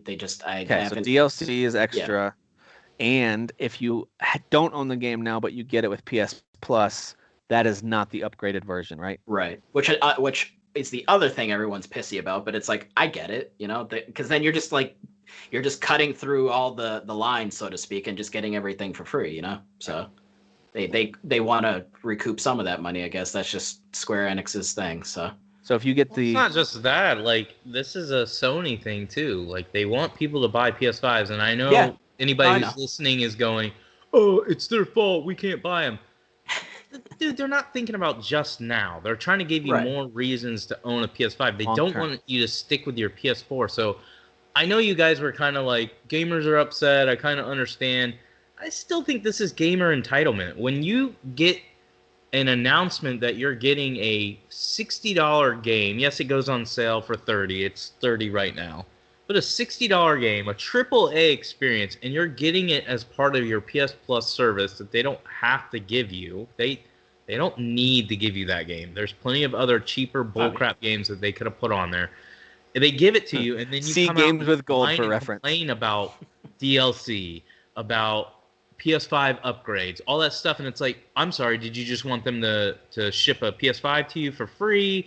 Give you Final Fantasy for free? Do you want them to give you God of War Ragnarok for free? Is that, like, when does it end? Like, get over your entitlement. They're still trying to sell you a service. They're still trying to sell you a system. Let them do it their way. They're not ripping anybody off. They gave you a $60 game for free. Yeah, I was implying that I get it to an extent, but then, like I said, then I kind of was like, well, but maybe from the ground up, there's something going on with the DLC that's only PS5. So, like, at least, like, thinking about it, whereas, like, it's always the initial angry reaction of just, like, why can I have everything? It's like, well, because, stop being entitled, like you said. So, Yeah. So, I'm with you. Yeah. Even if there isn't a good technical reason for it, it's fine that they decided to do it this way. It just is. In the same reason that for all the things I get annoyed at Nintendo about, I'm not that annoyed that they're charging $60 for a Zelda game, because those games are incredibly deep. They're very high quality, even if it's one that you don't like as much, like Skyward Sword. Still very high quality game with tons to do, tons of content. I can't pretend like it's not worth $60 to get an HD version of that on the go, and they can get people to pay it. It's the best selling thing on Amazon right now when it comes to Switch software. Why I don't, even in our group, I've seen people taking shots at Nintendo tax. You can't have Nintendo tax unless you've earned it. Nintendo has earned their right to charge what they want to charge for their games. If people are buying it, you don't get mad at Nintendo. You get mad at the people, but don't get mad at the people because they're just buying something they like. Like, get over it. You don't want to pay $60, then go ahead and wait until you never see that game on sale, because guess what? Nintendo doesn't have to put it on sale, and they don't. Not only that, that's such a good point. Not only that, I think consumers typically respond to retailers with, this is worth it or this is not worth it. And that's when they have to adjust their prices or put things on sale. Nintendo doesn't put things on sale because their games sell so many copies. I mean, look at the overall sales chart. Switch games still, even though it's like, it feels like it's a generation and a half behind tech-wise, Switch games are outselling pretty much everything outside of Minecraft, Call of Duty, and Madden. For the most part, it's outselling almost everything else by 2 to 3 times the margin. It's crazy. And so you're right. They've earned the right, in my opinion, as annoying as it can be to put down 20, 30 extra bucks more than I'd like to. It's still worth it to them to keep that price, knowing I might lose those 3 sales, but I'm going to get these 7 at the price that I want. So it's worth it. And they're making, look, I already commented on their graphics with this game, that the coloring looked pretty bland. And I have a feeling in person it's not going to be much better. But they did make some significant changes that they can charge $60. Because it's not like they just went, okay, let's just re-release the game as it was. Then, it's a Wii game, right? Not Wii U? So, I mean, so what was maximum? $720 Like, I think that was like 480p. yeah. So like, I it mean, was go ugly, gross. pop There was that no into high def in Wii. pop that into a It was Wii now, and then compare that to when this comes out, and tell me they don't. Nobody's gonna do that. It's just it's not that hard to go online without doing any research or critical thinking. Well, I can rant about that for another 5 days. No critical thinking and go Nintendo tax. It's Nintendo tax because they have the right, and B, they are still putting in the work. We've got to stop. Like, stop comparing a re-release of a Zelda game to like Assassin's Creed. Ubisoft does their business different. Like, they already go into it with the mentality of, hey, we'll charge $60 for like a week, and then we're gonna drop it to 40. And they look at it as like, hey, almost like early access tax. Like, if you want it early, right when it releases, you're gonna pay more. But if you're willing to wait, then we'll make it worth your while to wait as well. And so there's different approaches. I'm with you, Derek. I get annoyed at the whole Nintendo tax comment. And I know a lot of it's tongue in cheek. People are just having fun. I don't care if because I like to troll as well. It can be fun. But if they legitimately think it's just Nintendo charging more because they want to, I think this is going to sound like now I went from mad at Nintendo to now a Nintendo apologist. But I honestly think it's Nintendo value. Like, they rarely don't deliver on these first-party games. They're Marios, they're Zeldas, these games and Mario Kart, they can repackage it, add a few things to it, and re-release it with some slight visual upgrades, and it's still such an amazing game. Now I don't have to track down a Wii U to go play Mario 3D World and Mario Kart 8. They put these out on the Switch on a system that most people now have, and it still has a ton of value in that game. You can make an argument that because it released years ago, it's not worth it. Fair enough. That's fine. That's your prerogative if you have that opinion. But I have the opinion that now I don't have to go buy some outdated, underpowered console to experience this. Now I can play it really conveniently on my Switch instead. So I think of it as the value that they bring. Sometimes I don't feel that way. Sometimes their stuff is $60 and I don't think it's worth $60. Guess what I do? I don't buy it. That's just the way it is. If I don't think it's worth it, I won't buy it. I think we should call this episode "Tim is no longer mad at Nintendo" / Tim is apologizing for Nintendo. That's what we should call it. Yeah. Well, I think Pikmin's a good example. I think Pikmin 3 is a really good game. I bought it day one on Wii U. I beat it. I really like it. I want to own it eventually on the Switch. I will not pay $60 for it. It's not worth it to me. It's not a $60 game to me. But I'm not gonna go make a post saying Nintendo tax. Like, I'm angry at Nintendo. No. Nintendo charged $60. They're going to get $60 from a few people. And then that game actually will have a price drop. I know the ones that will drop in price. And then I know the ones that a deep Nintendo sell is $49.99 for they might take Wild. 15% off. Yeah. Yeah. Mm-hmm. So overall, did you guys think this was a good state of play from Sony? I mean, my take on it was that it was decent. It was better than past state of plays. I think so I thought it was fine. I think similar to the Nintendo Direct, because there was less things because this was shorter. Nintendo Direct was 50 minutes as opposed to this being 30 minutes. Obviously for me, because I love Final Fantasy, the Intergrade redeemed it. But still overall similar, where some things were interesting. The other things is like, all right, like I said, like, I don't need to hear about Oddworld again. I don't need to hear about Deathloop again. Like, that was pointless. Yeah. So I put it right on the same, as far as if I had to grade it, I'd give this and Nintendo Direct the same exact grade. It was like, they didn't really give me the franchises and games that I know they're working on that I really want to hear more about. They didn't really give me that, but they had some cool things, and it's cool to see that they are working on other stuff. Even if it's not for me, they're still working on stuff. So I give them both the same grade. Nintendo, my expectations were way higher. State of Play, my expectations were lower. Yeah. If that makes sense. I think I'd give this like maybe like a C-, and Nintendo's was like a D. But like the Final Fantasy VII was like A+ for me. So yeah. Derek, speaking of Final Fantasy, did you watch any of these trailers, by the way? Oh, Derek. Yeah. Watched a little bit of Final Fantasy and Kenya. Okay. Yeah. Kenya, I just wanted to see in 4K. Yeah, those two for me out of this show are the ones I'm most excited about. I want to do the Intergrade DLC stuff and upgrades to PS5, and can't wait for Bridge of Spirits. I thought both shows were terrible. I didn't have any hype for either one of them. As I've said, I rarely watch them. In fact, I missed both of them. And then I just went on YouTube and went through the trailers to see which ones I was interested in. And I found that I wasn't interested in many. I don't even think I got through all of the Zelda one, and that one I was actually interested in. The only trailer I went through all the way was Kenya.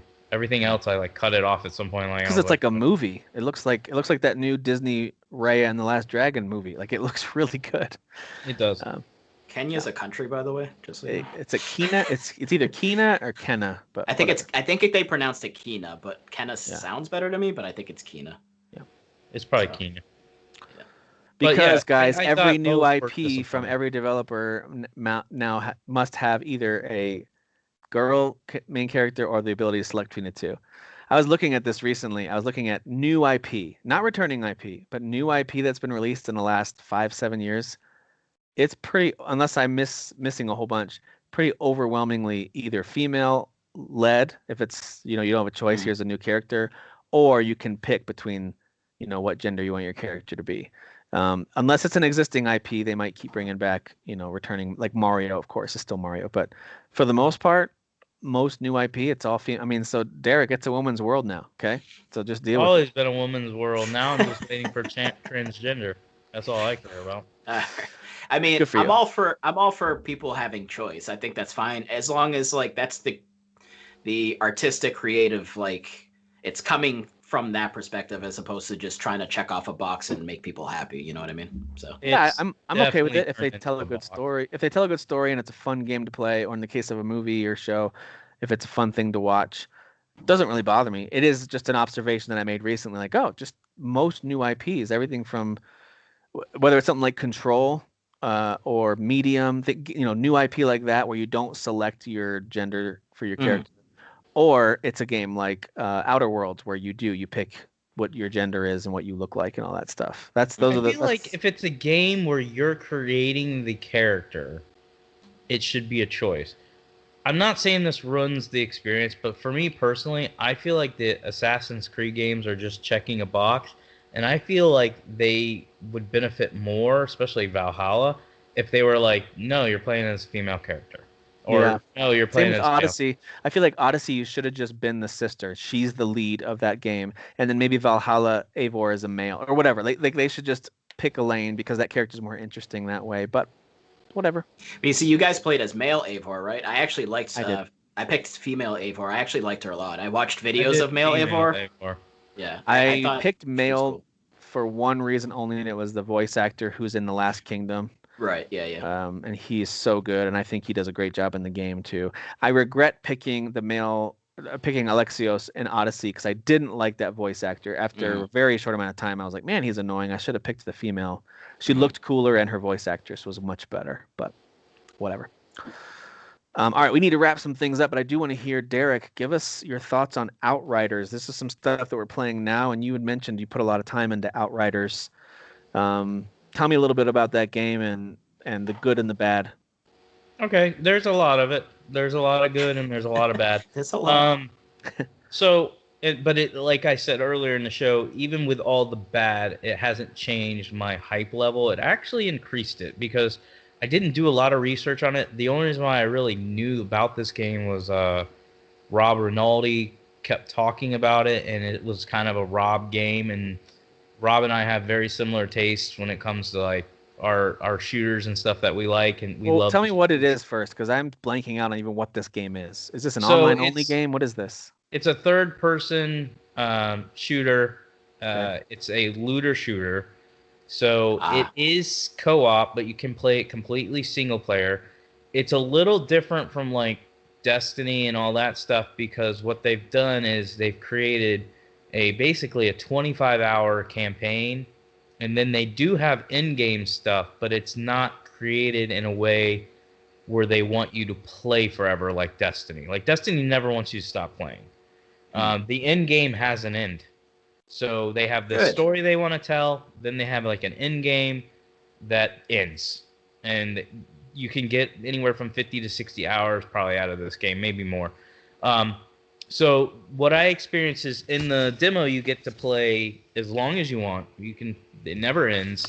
But you can only go up to I think level 7 and you only can go as far as the first like chapter, which is kind of significant. Significant content because it was like 4 or 5 story missions, 4 or 5 side missions, and then you have like a boss battle at the end of the demo for that first chapter or whatever. So I'll tell you a little bit about the gameplay. So there is some differences. When I went into this, I actually thought it was going to be like a Gears of War type game with loot is what I really thought it was, because it is cover based. It is made by the team that made Gears of War Judgment. So that's one of the big reasons why I was like, okay, you have cover, it's going to play like it. It doesn't. And the game tells you don't play this game in cover. Like you can, but you're probably going to die because you take damage a lot, and they throw a lot of enemies at you, and they throw them at you very, very aggressively. So they want you to move around, and the only way to heal in the game, there's only one class that actually, there's 4 classes by the way, but there's only one class that actually has a special ability to heal. The other 3 classes they can only heal by killing people or causing damage to the enemies. So if you're just hiding and they're hitting you, and you're not actively being aggressive, you will die. And that's when I died. I died a lot in the beginning because I was like, I'm taking cover, but they're coming from every angle, and I'm dying, and I have no way of healing myself. So but kind of doing like a slower paced strategic approach, maybe not working so well in this game. This is like almost like a third-person Doom as far as if you want to survive, you have to move. Dude, plus, that was something that clicked with me in Doom, because I was having trouble with that game early on. And once I forget who it was that said it. Maybe it might have been you, Derek, but basically it's if you stop moving, you're going to die. So I just started like, all right, I'm going to keep moving. And then all of a sudden that game clicked and I had a blast with it. I wonder if that's the same here, where even though it's cover based, they don't really want you to stop and take cover. Yeah, why even have cover every once in a while? And that is why you can cover. There is some strategy to that. But for the most part, when you're going after the enemies, they want you to be aggressive. And you have, like, right now I unlocked 3 abilities. You can unlock, I think, a total of 8 per class. But anyways, I unlocked 3. I played, by the way, 3 classes of the 4. But each class has, like, an LB, RB, and then LB, RB together special ability. They really rely heavily on the special abilities. Like, you will die even if you're just running out there if all you're doing is using your gun. So this is full-fledged RPG. Like, they want you to upgrade your character, upgrade your armor, your guns, and all that, but you also have to be upgrading your special abilities, and you have to be using them. Because those special abilities obviously do great damage to the AI or the enemies, but they also give you health. And another thing that I thought was kind of cool, and it makes me wonder if there's going to be more and more layers. There are certain mini bosses, and of course the main bosses do this as well. They have special abilities like you, and they'll kind of like in a way alert you that they're doing it. And one of your special abilities that each class has like basically a blocker to their special abilities. So when you see them going into their special abilities, if you can get off your, I forgot what it's called, but if you can get off your special ability that blocks them, it will interrupt what they're doing. And that's key because it's not just interrupting a powerful attack. For instance, one of the captains I fought, I was like, dude, he's not dying. Because every time he would go into his special, he was actually healing, like full healing himself. So not only was he attacking me, but he was full healing himself. So I would drain him as far as I could with my gun, but I had already used my special ability. So when he would go into his, I couldn't block him. So there is some strategy there. So even though it's fast paced, you got to pay attention to what these bosses are doing. The other grunts, not as much. It's just more, hey, there's so many of them. Just run, use special abilities, shoot, take cover to breathe a little bit, then get out. You got to move. But I found it to be, gameplay-wise, extremely addicting and fun. Thought the guns felt good, except for the pistols. Those are the only things that felt like not like pointless. You don't feel them. But everything else felt fine. The cover system's broken, meaning like, yeah, you can do basic cover, but it's hard to move around. Like they've got it set up like the Division where you're in cover. Let's say I want to move to the front left. You can aim your reticle on the left, and it'll give you a prompt to hold down A. You hold down A, and it'll automatically run to it. That works fine. The problem was it ran into, and it wasn't just me. There was another video of a guy doing a review of it I watched that he confirmed it's not just me. Sometimes you hit A to take cover, your guy just stands there. And again, in this game, that's a big issue because I would lose like half my health. So sometimes it's not responsive. The other thing, it's a kind of a pain in the butt, like to move around corners. You can do it. It doesn't seem like you can do it at first, but you can. And the way you do it is you don't just hold it over and then it automatically moves around the corner. You got to like move the camera around so you can get the A to hold down the A, and then that's dumb. Really stupid. Now, is this mostly, you said moving around corners, is this mostly in smaller enclosed spaces inside buildings? Like 4 doors, yeah. Okay. All right. In the open areas, it's more flat, like based. There's not a lot of going around corners, but there are some that do it. Okay. That needs to just let you take the corner. Like that's really stupid. It needs to just let you take the corner. Like Agreed. you know, like I understand that doesn't make any sense. It's broken. Trust me. You'll see it if you play it. It's broken as far as taking cover, and then sometimes I'll hit to take cover. It goes into cover, and then it'll have me automatically run to the left. I'm like, I don't want to do that. So it's janky and freaks out on you. Yeah. Graphically, it's okay. Even with my RTX 3090 on the Xbox Series X, PS5, it is running at 60 frames per second. It does look native 4K, but you can tell graphically the settings are maybe medium to low. Even on Ultra on the RTX 3090, it looks decent, but it's just not a looker. Like, you don't buy this game to like show it off to your friends like, check out next gen. It's just got too much going on, and trying to hit 60 frames per second, I kind of expected it to be lower level, and that's kind of what you get. So the good would be gameplay. Loot so far is very addicting. Special abilities, all that's top notch. The bad would be voice acting / dialogue. Plot could be interesting, but because the voice acting and dialogue so cheesy, I'm gonna go ahead and say that's probably gonna end up being trash. And then the broken controls in some areas, that's an issue. And then other than that, I think that's the main bad. Like, I do like the AI. I was actually, as I was playing it, I was thinking, I bet you these guys couldn't figure out how to do AI good. And they're like, let's just create a system where we encourage you to be aggressive. That's why they advertise it every 5 seconds. So they're like, we'll just throw swarms of enemies at you that don't think. They just come at you. And then we're going to be like, the way you play it is be aggressive, because we can't write AI to be smart. So I wonder if that's it. I did see on the video that I was watching with the guy who was like going through it on detail. I did share it in the group, but I don't think many people cared. But he I know the feeling when I shared about Valheim. I get that feeling. But just you and it's me. a long video too.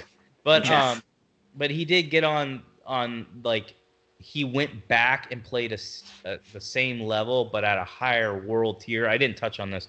So as you play through the main campaign, your world tier goes up. So you start at world tier 1. As you level up, as you move and progress through the story, the world tier will go to 2, 3, and so on. Well, all that means is basically everything gets harder, but they drop better loot. So anyways, he had played, I believe, a level at world tier 4, went back to it at world tier 5, which I think is the highest in the demo, which is what I just unlocked. World tier 5, and he noticed that the captain, the mini boss, so not a main boss, had different special abilities. He's like, when I fought him previously, he had this ability. Now I'm fighting him at a higher world tier, and he has completely different abilities.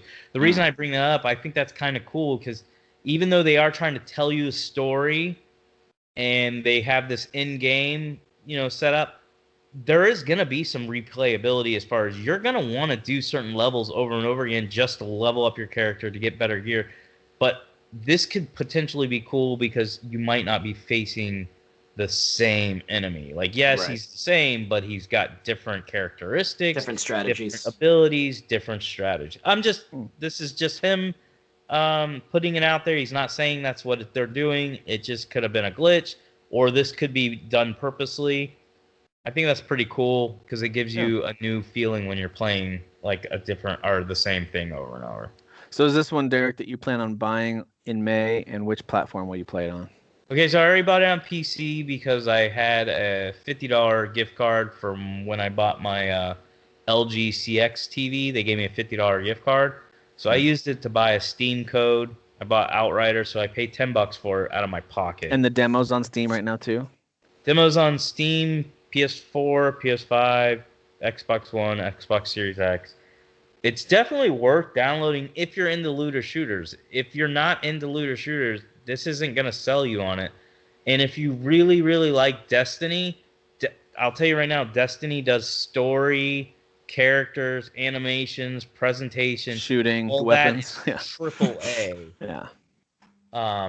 This is not triple A. I feel like this is a double A game. Yes, I get that they're charging you a triple A fee of $60, but I really do think you're going to get $60. If you're into the game, you're going to get $60 worth of content. Yeah. I think it's really what they do really good. They do really good. What they don't do really good, it's pretty noticeable. Yeah. Yeah. So this is 2021's Godfall. Got it. And sevens, baby. Yep. But as I said, swimming in sevens. I don't think this game's going to be swimming in sevens. I think it's going to be sinking in sixes. Oh, that's good. I like that. I like sinking in failing sixes. at fives. Failing in fives. Floundering with fours. There's a whole bunch we could do here. All right. Well, thanks. I appreciate that. I will actually try the demo. You've got me interested enough to at least give it a shot, and there is a demo out, so why not? Remember, it's all co-op, so if you want to play with your friends or strangers, you can jump in at any time. I did test the co-op. It worked fine. I pissed off guys, and they kicked me out. I didn't know what they were doing. I kept running to the mission. They weren't trying to go to that area, and they just booted me. Okay. Sure. Well, thanks, guys. Yeah. Well, speaking of doing some co-op stuff, Dan and I got a chance to play some Valheim finally last night. Valheim, we talked about it earlier, and we'll close with this because I know we're running over an hour and a half here. But Valheim is just a crazy success. In less than a month, it's already sold so many copies, and tons of people are playing it. YouTube is just running crazy with all kinds of tutorials and tips and tricks, and there's some really cool stuff on there, like how to build this or how to fight this thing or how to find whatever. But in general, this is a procedurally generated third-person open world survival game, but it also acts, in my opinion, pretty strongly as an action RPG as well. You've got tons of things to upgrade, skills to you upgrade just by doing them, a la something like Fable or Skyrim, where the more you do that thing, the more that skill increases. So if you want to be a good swimmer, get in the water a lot. If you want to be a good runner, hold the run button everywhere you go. So those skills will go up as you use them. You want to be really good with a hammer, use it a lot. So it's that kind of a system. You upgrade all of your gear. You can craft new gear as you unlock stuff. What's cool is at the beginning of Valheim, it kind of gives you a little bit of a setting.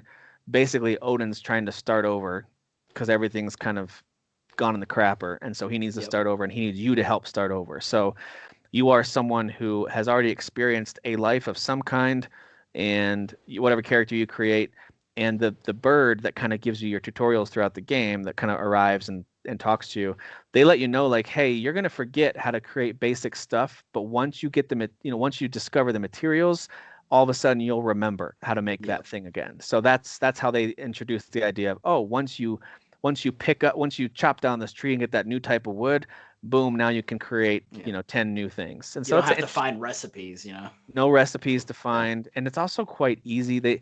What I struggle with survival games usually is you arrive in a place, you might be kind of interested, cool, I want to build a thing real quick. You're not going to do anything real quick in most survival games. You're going to barely survive that first night. Maybe you'll survive a couple days and then you'll die and be like, crap, where'd all my stuff go? They're very punishing, and that usually turns me off pretty quickly to stuff like Ark and Rust and things like that. I get why people like them. I get that appeal. I've just never been very good at them or wanting to put the time in. This game, in my opinion, very quickly starts to reward you. And also it doesn't punish you. So if you die, you can run back to where your body is and pick up all your stuff. And even if you die again on your way back to get your stuff, that stuff is still there. You might even have 2 or 3 gravestones along the way. All you have to do is mark the map with where your gravestones are, and you can go pick that stuff up. So it's very forgiving in that sense. And anyway, so I'm going to get Dan's thoughts on this too, but in general, this game has been, it really got its hooks in me quite a bit, like just as much as I'm trying to think of recent game, like Valhalla got its hooks in me and I couldn't stop playing. This game has that same vibe for me. And there's been other games like that, in recent memory I mean, Ghost of Tsushima was that way. I couldn't stop playing it. It's all I wanted to play. So Valheim is that game for me right now. It also helps that there's no other major AAA games out at the moment that I must play. I feel like we're still a few months away until I get a game like that again. So this is the perfect timing for me as well. The visuals at first, I'll be honest, when I loaded it up, I was like, oh, is it supposed to look this kind of muddy and weirdly pixelated when you're up close? Like, okay, all right, I get it was only like a gig download, so I guess that makes sense. Yeah. But this is going to sound really weird, and I think even Derek, who appreciates good visuals better than just about anybody, there are certain moments, if you've got all your settings on high, where all of a sudden you're like, whoa, that's a cool view. Like, I don't know how they did that. Like, the characters and the animals and the grass, it's all kind of pixelated, but then all of a sudden you'll come over a ridge and their lighting effects and water effects and all that stuff is actually fog effects. And now they also have a really cool out of focus effect. When you're looking at something close by, everything in the distance kind of goes into an out of focus look. And then when you look up, that stuff goes back into focus. So they've done some cool things with the visuals. It's not going to win best looking game, but it certainly has a style that I didn't appreciate at first. But the more I played it, the more I was like, I see what they're doing. I also appreciate that they built something that can run on most systems. Yeah. But it's not Minecraft, so it's not like super blocky. It's not like that. No. It definitely isn't like that. It just we were saying yesterday, like the character models kind of remind us of like World of Warcraft, right? Like sort of that style. Yep.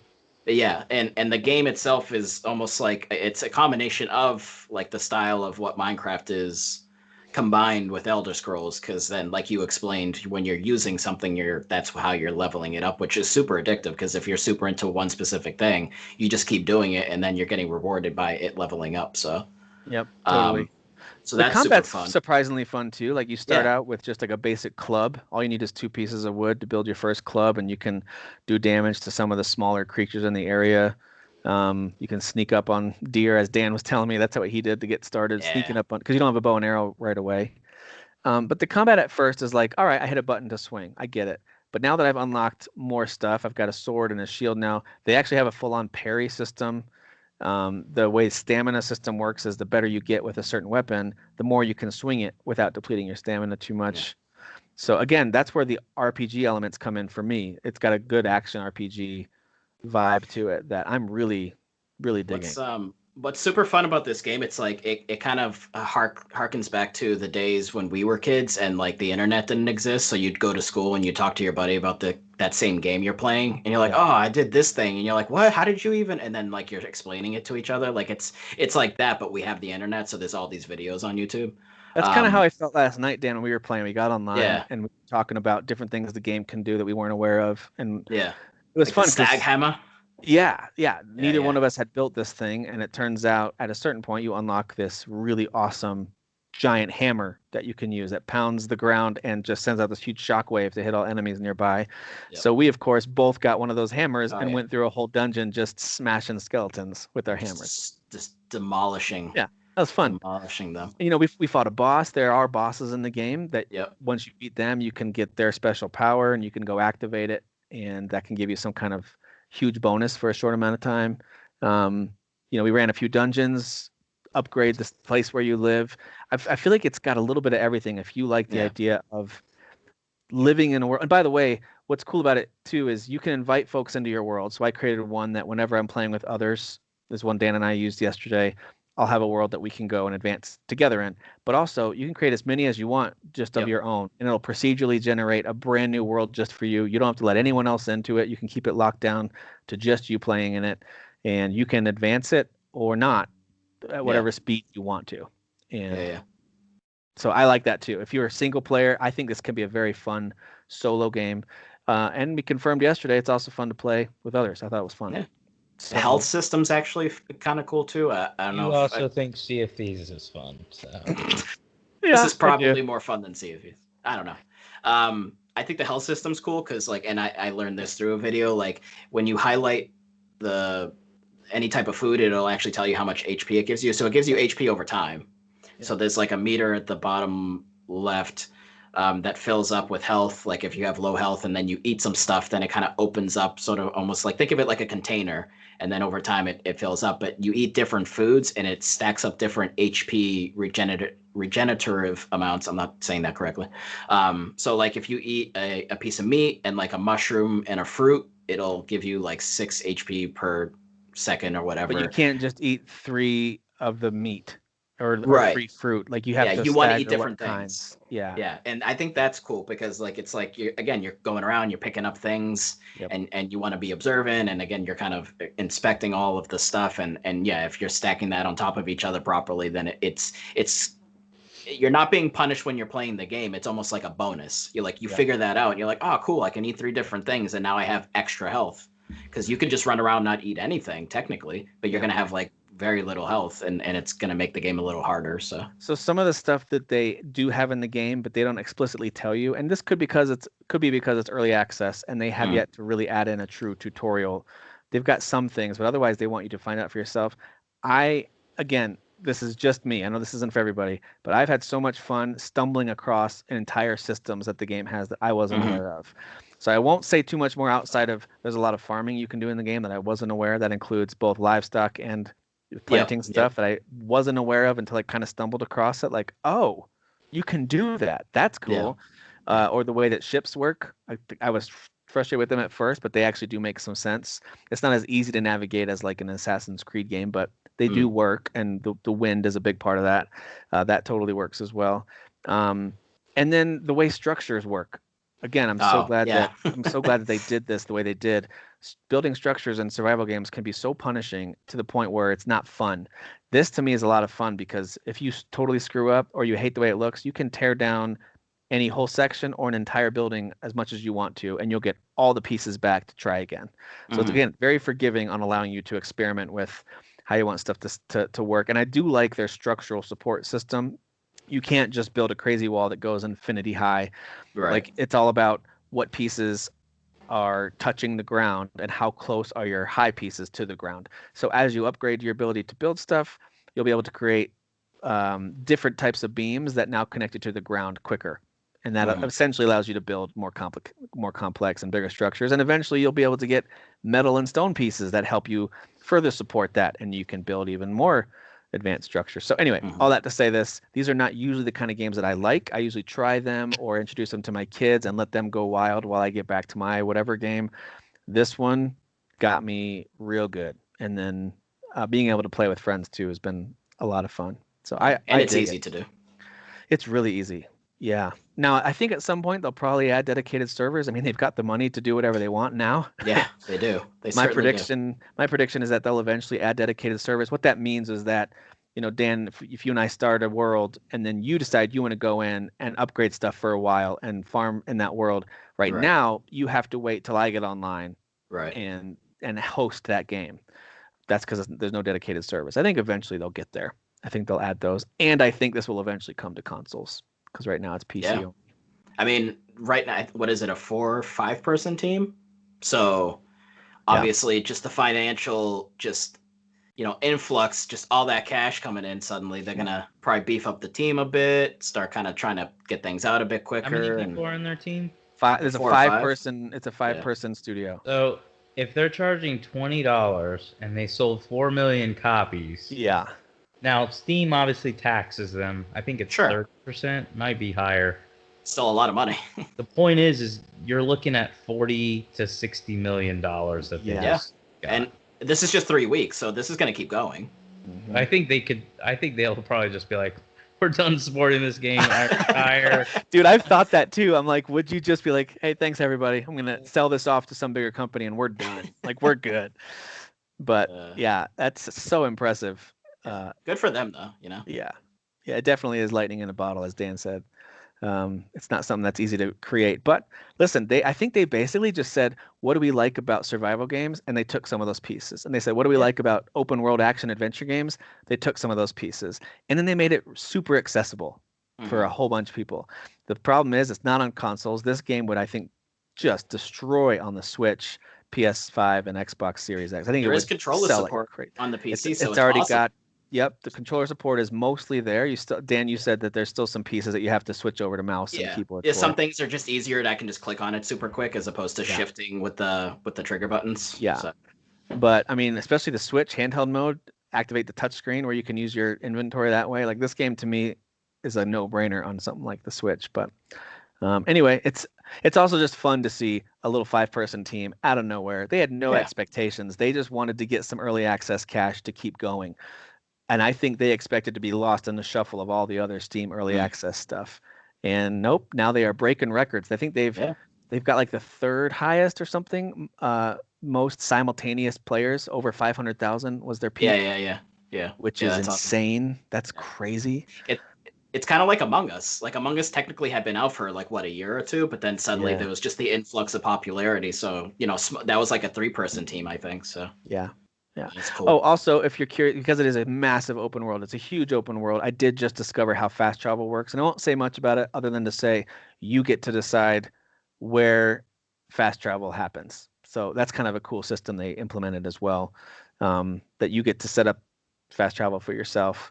And they don't scale levels. So if you're in a certain biome, which is like the areas early in the game, that always is that level of enemy.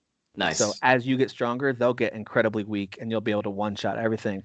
There's other areas that if you stumble upon them too early, if the environment doesn't kill you, the enemies certainly will. And the environment can kill you. The environment can kill you. So I kind of like that. I think, Derek, you and I have talked about that before with stuff like Assassin's Creed Odyssey, and I think Skyrim does this too, where everything in the world scales with you. So like some little soldier might be level 1 with you when you first start the game, but then at the end of the game when you're level 48, he's also level 48, and it's or somewhere near there. They scale it with you.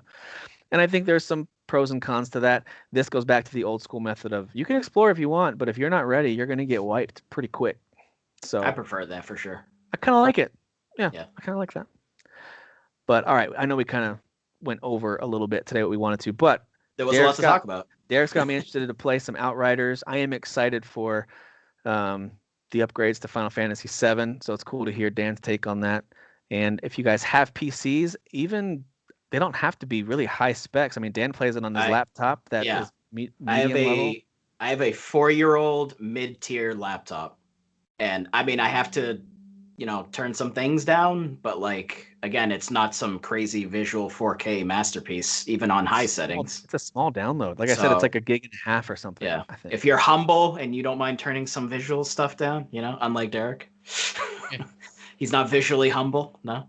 I'll play that game at 300 frames per second. You totally would. Yeah.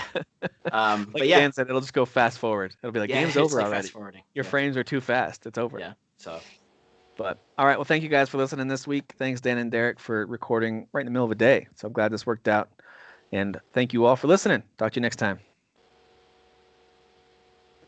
Oh, yeah. You have to hit stop, don't I? You have to hit stop, mister. Oh no.